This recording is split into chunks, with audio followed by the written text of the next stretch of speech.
In this short video, I'm going to show you how to make a product out of stock in Wix. The first thing you want to do is head over to your Wix editor and head over to the product that you want to make out of stock. As you can see, I've got a bunch of different products right here in a grid gallery.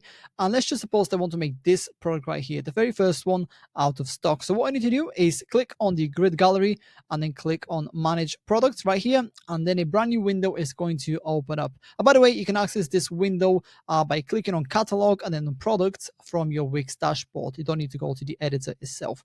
Then from here, find the product that you want to make out of stock. As you can see, this is the product that I have right here. And what you need to do is click on these three dots right here on the right hand side of the product and then click on edit product.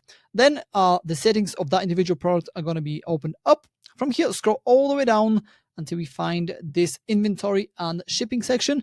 And as you can see, the current status is in stock. So if you click on that, you can select out of stock at the bottom here, and then let's go ahead and save the changes and see how they reflect once we go ahead and preview the website.